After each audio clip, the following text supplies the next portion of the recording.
अपरेयमितस्त्वन्यां प्रकृतिं विद्धि मे परां జీవభూతాం మహాబాహో యయేదం ధార్యతే జగత్.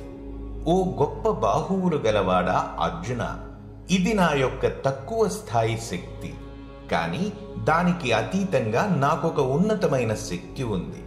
అదే జీవ ఆత్మశక్తి.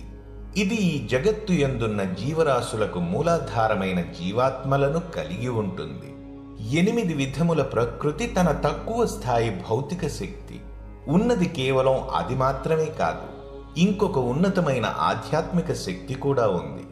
ఇది జడ పదార్థం కంటే పూర్తిగా అతీతమైనది. ఈ శక్తియే జీవశక్తి.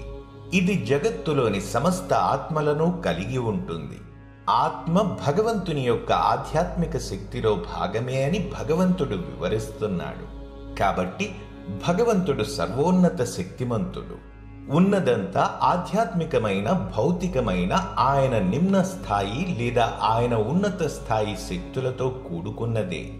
ఎలాగైతే సూర్యుడు ఒకచోటే ఉన్నా గాని తన సూర్య కిరణములచే ఈ సౌర కుటుంబమంతా ఎలా వ్యాపిస్తాడో, అదే విధంగా ఒక్కడే భగవంతుడు తన అనంతమైన శక్తులచే ఈ 3 లోకాలలో వ్యాపించి ఉంటాడు.